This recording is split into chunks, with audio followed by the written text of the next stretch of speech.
ఈ మధ్య రేవంత్ రెడ్డి గారు, నేను పేపర్లో చదివాను, రేవంత్ రెడ్డి గారు మాట్లాడుతూ మేము ఈ మూసీ ప్రక్షాళన శంకుస్థాపనకు కేంద్ర మంత్రి రాజ్నాథ్ సింగ్ గారిని కూడా ఆహ్వానిస్తున్నాము అని అన్నారు.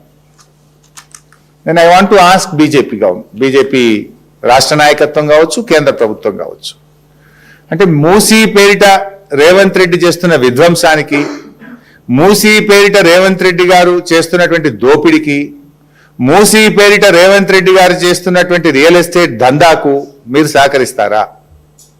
ఎట్లా రాజ్నాథ్ సింగ్ గారు ఈ ఫౌండేషన్ స్టోన్కి ఎట్లా వస్తున్నారు? ఆయన వస్తున్నారో లేదో ఆయన తరఫున నాకు తెలియదు, రేవంత్ రెడ్డి గారు చెప్తున్నాడు. రాజ్నాథ్ సింగ్ గారిని పిలుస్తున్నాం, ఆహ్వానిస్తున్నామో అన్నాడు. ఈ దోపిడికి, ఈ రియల్ ఎస్టేట్ దందాకు, ఈ పేదల ఇండ్లు కూల్చడాన్ని బీజేపీ సమర్థిస్తుందా? క్లారిఫై చేయాలని చెప్పి నేను అడుగుతా ఉన్నా. గతంలో కిషన్ రెడ్డి గారేమో ఆ మూసీ పరివాహక ప్రాంతంలో ఇళ్లలో నిద్ర చేస్తానని బయలుదేరినాడు, యాత్ర చేసినారు. మరి ఒకవైపు మీరు యాత్ర చేస్తుండ్రు, నిద్ర చేస్తున్నాము, దీనికి వ్యతిరేకమని కిషన్ రెడ్డి గారు చెప్తున్నారు. ఇంకొక వైపు రాజ్నాథ్ సింగ్ గారు దీని శంకుస్థాపనకు వస్తున్నారని ముఖ్యమంత్రి గారు చెప్తున్నారు. ఏది నిజం?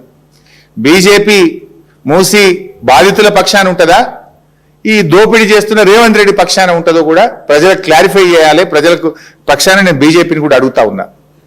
ఎందుకంటే దీనికి అనేక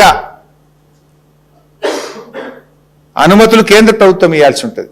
ఎన్విరాన్మెంటల్ క్లియరెన్స్ కానీ, లేదా ఏదైనా world bank, Asian development bank, any external aid రావాలంటే కేంద్ర ప్రభుత్వం అనుమతి కావాలి. మరి కేంద్ర ప్రభుత్వం వీటికి అనుమతులు ఇస్తుందా? రాజ్నాథ్ సింగ్ గారు వచ్చి దీంట్లో పాల్గొంటారా? ఈ దోపిడిని బీజేపీ సమర్థిస్తుందా? ఈ పేదల బతుకులు విధ్వంసం చేయడాన్ని బీజేపీ సమర్థిస్తుందా, వ్యతిరేకిస్తుందా అనేది కూడా ప్రజలు క్లారిఫై చేయాలని చెప్పి కోరుతూ థ్యాంక్ యూ.